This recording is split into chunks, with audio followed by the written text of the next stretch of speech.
কোথায় যাবে?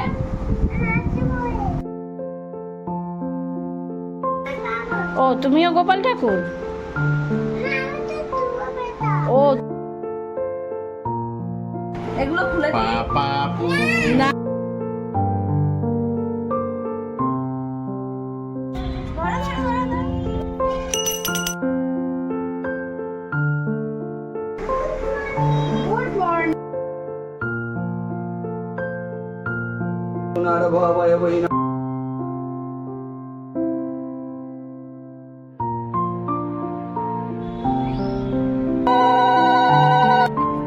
তোমার ঘুম হয়ে গেছে বাবা?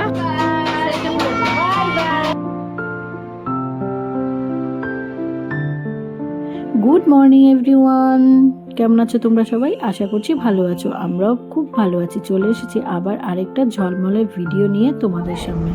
কোথায় যাবে? মাসিমণি বাড়ি। আচ্ছা তাহলে এসো। সকাল থেকে ভিডিওটা স্টার্ট করেছি।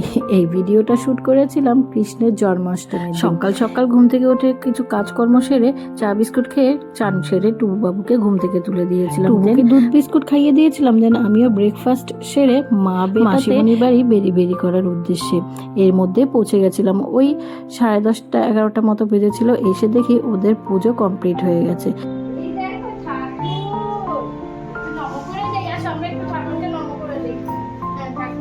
জন্মাষ্টমীর পুজোটা প্রতি বছরই ওরা খুব বড় করেই করে, তবে এই বছর কিছু প্রবলেম থাকার কারণে আর হয়নি।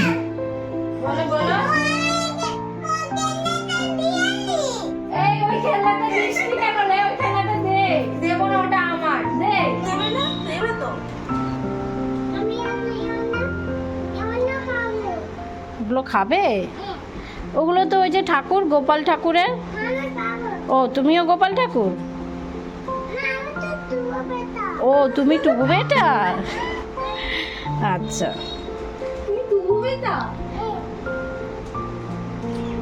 তুমি কোথায় এসছো বাবা? মাসিমণির বাড়ি।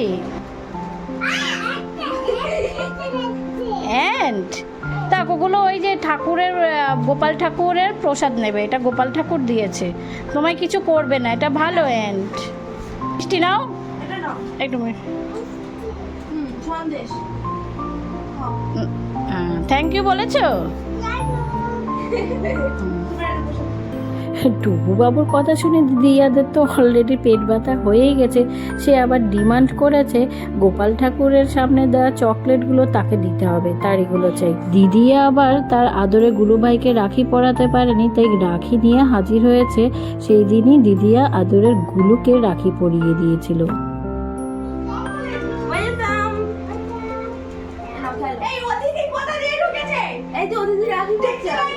ও দিদি রাখি পড়ছে, ওই যে আরেকটা দিদি চলে এসছে। আরে না না, এখনো রাখি পড়া শেষ হয়নি টুবু বাবুর। বাড়ির সব দিদিয়ারা একে একে আসছে আর আদরে গুলু ভাইকে রাখি পরিয়ে দিচ্ছে। সেও 2 হাত বাড়িয়ে আছে, হাত থেকে কিছুতেই চকলেটগুলো ছাড়ানো যাচ্ছে না। আবার ওই গোপাল ঠাকুরের সামনে যে চকলেটগুলো রয়েছে সেগুলো তাকে দিতেই হবে। যতক্ষণ অবধি ওই চকলেটগুলো তাকে না দেওয়া হয়েছে ততক্ষণ অবধি ওই জায়গায় ছেড়ে সে এক ফোঁটাও ওঠেনি। আচ্ছা এইবার হবে ফটোশ্যুট। রাখি পরা তো শেষ হয়েছে, এবার দিদিয়াদের মাঝখানে মধ্যমণি হয়ে টুবুবাবু বসে ফটোশ্যুট করে নিয়েছিল। একবার যে কথা টুবুবাবুর মুখ দিয়ে বেরিয়েছে সেই কথা না রাখে কার সাথ দিয়েছে। তাই বললাম না, যতক্ষণ অবধি গোপালের চকলেটগুলো টুবুবাবুর হাতে না গেছে ততক্ষণ অবধি ঠাকুরের সামনে থেকে তাকে কিছুতেই নড়ানো যাচ্ছিল না। যাই হোক, চকলেট, বিভিন্ন গিফটস, হাতে রাখি পরে মাসিমণি আর মেশোর আদর খাচ্ছিল। আর ওই যে কাউন্ট করে দেখাচ্ছিল এতগুলো চকলেটস, এতগুলো রাখি পরিয়ে দিয়েছে তাকে দিদি। না এগুলো খোলা যাবে না। মেশো বাড়ি আসলে ওই হারমোনিয়াম নিয়ে মেশোর সাথে বসে পড়ে আর মেশোর সাথে হয় যুদ্ধ টুবু বাবুর। জানো তো, কিছুতেই হাত থেকে রাখি ছাড়াতে পারছিলাম না, অনেক কষ্টে খুলতে হয়েছিল। ওই দুপুর 12টার মধ্যে ওকে চান করিয়ে খাইয়ে দিয়েছি মুগ ডাল আর ওই আলু ভাজা দিয়ে। যেহেতু জন্মাষ্টমীর দিন তাই দিদি ভেজ করেছিল সেই দিন। ওই গরম গরম বেগুনি ভাজা, তার সাথে লাবড়া, তার সাথে ভুনা খিচুড়ি দিয়ে সেই দিনের লাঞ্চটা জাস্ট জমে গেছিল। দুপুরে খাওয়া দাওয়া সেরে যেই না একটু রেস্ট নিতে গেছি, উমা ছেলে আবার চোখ তুলে দেখি তাকিয়ে আছে। ধুস, মাসিমণি মেসো বাড়ি বেরু বেরু করতে এসে মাম্মামের সাথে কে আমি যাই দিদিয়াদের সাথে খেলা করব। এদিকে দিদিয়ার পরীক্ষা, সেটা আর তাকে কে বোঝাবে। দিদিয়াকে আর পড়তে দেয় সে? ওই দিদিয়াকে সাথে নিয়ে চলে গেছিল বিকেলবেলা ছাদে। সাথে আরেকটা দিদিও এসছে টুকুবাবুর সাথে খেলা করতে। পাশের বাড়ির এই দিদিয়া, তবে টুকুবাবু যখনই যায় দিদিয়া চলে আসে টুকুবাবুর সাথে খেলা। এইরকম সুন্দর একটা ওয়েদার আর মনোরম পরিবেশে গ্রামের বিকেলটা ভারী সুন্দর লাগে, জানো তো।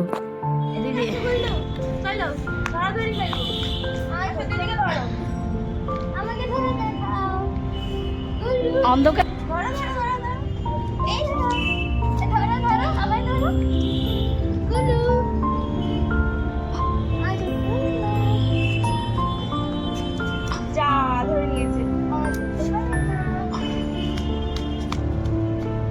দিদিয়ার আদরের গুলু যখন দিদিয়াকে কাছে পেয়েছে, দিদিয়াকে কি আর ছাড়ে? টেনে হিঁচড়ে দিদিয়াকে মাম্মামকে সাথে নিয়ে ছাদে চলে গেছিল। বিকেলটা বেশ সুন্দর করে কাটিয়েছিলাম। সন্ধে হতে নিচে চলে এসেছি, সন্ধ্যের পুজোটা সেরে নিচ্ছিলাম। দিদিরা অন্যদিকে ব্যস্ত ছিল, তাই আমি সন্ধ্যেটা সেরে নিয়েছিলাম। পুজো সেরে আগেই টুবুবাবুকে টিফিন করিয়ে দিয়েছিলাম, দেন আমরাও টিফিনের পর্ব মিটিয়ে নিয়েছিলাম। এদিকে যেই না দেখেছে দিদিয়া ড্রয়িং করতে বসেছে, সেও এসে হাজির। দিদিয়াকে অলরেডি ডিস্টার্ব করতে শুরু করেছে, বায়না ধরেছে দিদিয়া কি কি ড্রয়িং করেছে সে দেখবে। অগত্যা দিদিয়াকে বাধ্য হয়ে দেখাতেই হলো। সারাদিন ছোটাছুটি হই হুল্লোড় করে টায়ার্ড হয়ে একটু আর্লি ডিনার করিয়ে দিয়েছিলাম, ও তাড়াতাড়ি ঘুমিয়ে পড়েছিল। আমিও একটু তাড়াতাড়ি শুয়ে পড়েছিলাম, তাই আর শ্যুট করা হয়নি। পরের দিন ঘুম থেকে উঠে ছাদে আসতেই দেখি জাইবুর প্রত্যেকটা গাছে কি সুন্দর ফুল ফুটে আছে। প্রাণ খুঁজে পেয়েছে যেন প্রত্যেকটা গাছ, দেখে ভীষণ ভালো লাগছিল। কিছুক্ষণ ছাদে হাঁটাহাঁটি করছিলাম আর একটু ভিডিও শ্যুট করে নিয়েছিলাম। পরের দিন ছিল মনসা পুজো, ওদিকে দিদিরা আবার পুজোর জোগাড় শুরু করে দিয়েছিল। এসেই দেখি ওরা চান করে, বাড়ির সব বউরা মানে দিদিরা পুজোর কাজ শুরু করে দিয়েছে। যেই না ভেবেছি আমিও চান সেরে ওদের হাতে হাতে একটু পুজোর জোগাড় করে দেব। চান করে যেই না সিঁদুর পড়তে নিয়েছি, ও বাবা, ছেলে আমার তড়াৎ করে তক্ষুনি উঠে পড়েছিল। গুড মর্নিং, গুড মর্নিং বেটা, ঘুমটা ভালো হয়েছে? Good morning, very good morning. বাড়িতে তো টুবুবাবুর রুটিন পুরো সেট করাই থাকে। ঘুম থেকে উঠে ফ্রেশ হয়ে স্কুল যায়, নয়তো ওই মামার সাথে একটু পড়াশুনো, একটু এটা সেটা করে। তবে মাসিমণির বাড়িতে গিয়ে সে বুঝতেই পারছিল না কি করবে, তাই ঘুম থেকে উঠেই মাম্মামকে জিজ্ঞেস করছিল, মাম্মাম আমি এখন কি করব? যাই হোক, এর মধ্যে যেই দেখতে পেয়েছে দিদিয়া চা বিস্কুট এনে হাজির হয়েছে, সে তখনই বায়না জুড়েছে সে বিস্কুট খাবে। ওই ওকে ফ্রেশ করিয়ে দিয়ে একটু দুধ বিস্কুট খাইয়ে দিয়েছে। মাসিমণির দোকান শোকেস থেকে সব ধরনের খেলনা, বিভিন্ন আইটেম নিয়ে সে খেলতে লেগে পড়েছিল। অমনি আবার দিদিয়ার কোলে চেপে চলে গেছিল দিদিয়াদের দোকানে। তবে না, দিদিয়াদের দোকানে এত সব ঘিজিবিজি মালের ভেতর গিয়ে তার কিছুতেই ভালো লাগছিল না, তাই দিদিয়ার কোলে চেপে চলে এসছে মাসিমণিদের কাছে পুজোর এখানটায়। সকালবেলা ওকে ওই সেদ্ধ ভাত দিয়েই ভাত খাইয়ে দিয়েছিলাম। দিদিদের বাড়িতে মনসা পুজো প্রতি বছর ওরা বড় সড়ো করেই মোটামুটি করে। ওরা সব বউয়েরা মানে সব দিদিরাই উপোস করেছিল সেই দিন। এরই মধ্যে দিদিদের পুজোর জোগাড় মোটামুটি কমপ্লিট হয়ে গেছে, আর পুরোহিত মশাইও চলে এসেছেন। উনি পুজোতে অলরেডি বসে পড়েছেন। এটা হলো মেজদি, মানে দিদির মেঝোজা। এদিকে টুবুবাবুকে দেখো, দিদির ঘরে ঢুকে সব কিছু লন্ড ভন্ড করে এদিক ওদিক করে ছড়িয়েছে, আর আমি সেই সুযোগে খাইয়ে দিয়েছিলাম। এরই মধ্যে পুরোহিত মশাই পুজো শুরু করে দিয়েছেন। ওই দিদিরা সব ফুল চন্দন সব কিছু হাতে হাতে যোগান দিচ্ছিল। আমি যে গিয়ে একটু বসবো সেই উপায় কি আর আমার আছে? ছেলেকে সাথে নিয়ে নিয়েই আমাকে ছুটতে হয়েছিল। ছেলে তো আমার বড্ড শান্ত, তাই আর। দিদিরা তো উপোস ছিল, পুজো শেষ হওয়া অবধি আমিও আর সেরকম কিছু খাওয়া দাওয়া করিনি।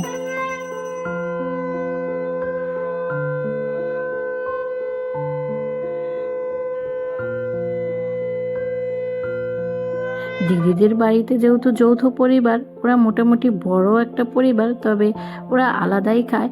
যে কোনো অকেশনে বা পুজো পার্বণে না, ওরা সবাই মিলে আয়োজন করে, খুব সুন্দর করে সেলিব্রেশন করে। তাই পুজোতে বা যে কোনো অকেশনে না ওদের বাড়িতে বেশ ভালো লাগে।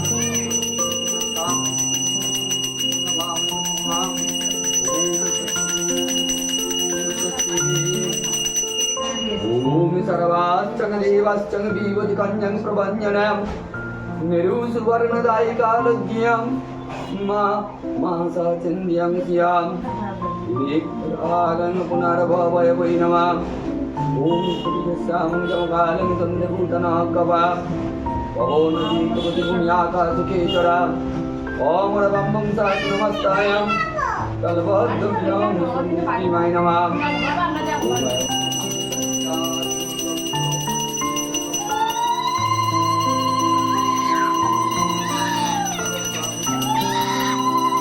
ঠাকুরের সামনে মানে পুজোর ওখানটায় মাম্মামকে 5-10 মিনিট মতো বসতে দিয়েছিল।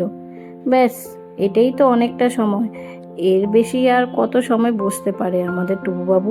এক জায়গায় তার কিছুতেই মন টিকে না বেশিক্ষণ।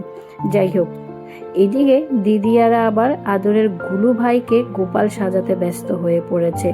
কত কিছু হাতে দিয়ে কতভাবে তাকে ম্যানেজ করে গোপাল সাজিয়েছিল সেই দিন। গোপাল সাজাতে গিয়ে যে তাকে কতভাবে ম্যানেজ করেছিল সেই দিন দিদিয়া, সেটা আর বলে বোঝানো যাবে না তোমাদের। ওদেরকে বলছে, হ্যাঁ তোমরা কেন এখানে এসছো? খুব সাহস না তোমাদের? তোমরা কেন এরকম করো? এইরকম বলেছিল জানো? তারপরে গিয়ে ওই জঙ্গিগুলো বলছে কি, বলে না খবরদার আমাদের সাথে এরকম করবে না, ঠিক আছে? তারপরে সেখান থেকে এসে তারপরে বলেছে, ঠিক আছে দাদা হাত দিও না, আমি মুছে দিচ্ছি ভালো করে। দিদিয়া কত রকমের স্টোরি না টুবু বাবুকে সেই দিন শুনিয়েছিল। দিদিয়া সাজাচ্ছিল আর আমি অ্যাক্টিং করছিলাম, সব মুছে দিচ্ছি। এইভাবে টুবু বাবুকে সেই দিন গোপাল সাজাতে হয়েছিল। যত যাই কিছুই করতে হোক না কেন, দিদিয়া তার সাথে মাম্মাম নাচর বান্দা তাকে গোপাল সাজাবে। যাই হোক, ফাইনালি এত কিছু করার পর তাকে গোপাল সাজাতে সক্ষম হয়েছিল দিদিয়া।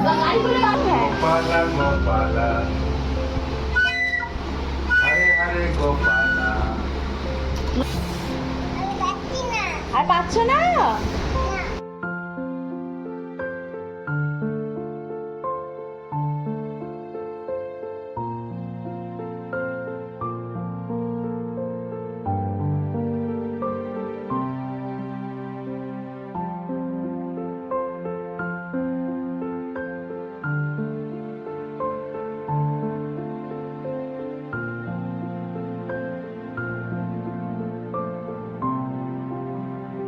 আমাদের আজকের এই নাড়ু গোপালকে গপ্পু সোনা, গোপাল সোনা সাজানোর পর দিদিয়ারা ঠাকুর ঘরে নিয়ে অনেকটা সময় ফটোশ্যুট করেছিল। না না, তাতেও তাদের হয়নি। এই দুপুরবেলা মানে খুব রোদ ছিল জানো তো। একজন দিদিয়া ছাতা ধরে রেখেছে, অন্য দিদিয়া ফটোশ্যুট ভিডিও শ্যুট করে নিয়েছিল। কত কি কাণ্ডই না হয়েছে। তবে খুব কিউট কিউট ফটো উঠেছে টুবুবাবুর। আমাদের টুবুবাবুকে গোপাল সাজে তোমাদের কেমন লাগছে অবশ্যই কমেন্ট করে জানাতে ভুলো না কিন্তু। যাই হোক, ফটোশ্যুটের পর্ব ছাদে মিটিয়ে চলে এসছে ঠাকুর। আমাদের আজকের গপ্পু সোনা মানে আমাদের টুবুবাবু যেই না ঠাকুরের সামনে দেখতে পেয়েছে লাড্ডু নাড়ু, গোপুর ডিমান্ড হয়েছে। আর গোপুর ডিমান্ড তো ফুলফিল করতেই হবে। দিদিয়ারা ওদিকে গপ্পু সোনার ডিমান্ড ফুলফিল করছিল। আমি চলে গেছিলাম দিদির কাছে। দিদি পুজো শেষ করে রান্না বসিয়ে দিয়েছে। ওই আলু পনিরের তরকারি করেছে, মুগ ডাল, তার সাথে আলু ভাজা, কাঁকরোল ভাজা। এইদিকে আমাদের আজকের গপ্পু সোনাকে যেই না তার সাজগোজ খুলে দিয়ে তাকে একটু খেলতে ছেড়ে দেওয়া হয়েছে, অমনি সুযোগ পেয়ে শুরু করে দিয়েছে তার এইসব দুষ্টুমি। চারদিকে সব কিছু ছড়িয়ে তো রেখেইছে। মাসিমণির ড্রেসিং টেবিল থেকে পাউডার নিজের গায়ে মেখে দৌড়ে গিয়ে মাসিমণিকে দেখাচ্ছে, আবার দৌড়ে এসে গায়ে মাখাচ্ছে। দেখতে ভারী কিউট লাগছিল, তাই ক্যামেরা বন্দি না করে আর পারলাম না। কিছুক্ষণ খেলতে ছেড়ে দিয়েছিলাম, দেন চান করিয়ে বাবুকে দিদিয়ার কাছে খেলতে দিয়ে আমি ঘর দোরগুলো একটু গুছগাছ করে ঝাড় দিয়ে দিয়েছিলাম।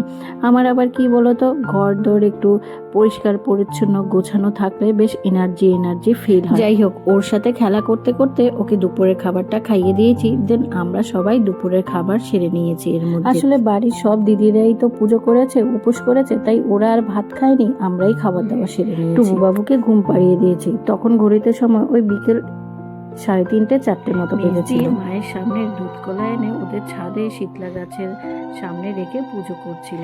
আর এই হলাম আমি। ছোটবেলা থেকে এই কাজগুলো করতে আবার ভীষণ ভালো লাগতো, স্বভাবটা একটুও চেঞ্জ হয়নি। সুমনা আবার কয়েকটা ফুল গাছের ডাল ভেঙে দিয়ে দিয়েছিল। করছি না। তোমার ঘুম হয়ে গেছে বাবা? হ্যাঁ, ঘুমটা হয়ে গেল? আচ্ছা, ঘুমটা কি ভালো হয়েছে? আচ্ছা,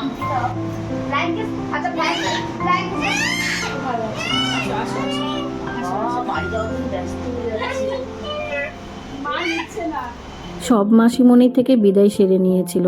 আসলে নিজের মাসিমণি গেছিল কাজের উদ্দেশ্যে বাইরে, তাই মাসিমণির সাথে আর দেখা করতে পারেনি। ওই বাড়ির অন্য মাসিমণি দিদিয়া সবার সাথে দেখা করে আমরা বাড়ির উদ্দেশ্যে রওনা হয়ে গেছিলাম। ওই তখন বেজেছিল 5টা 5:30 মতো। যাই হোক, আমার আজকের ভিডিও তোমাদের কেমন লেগে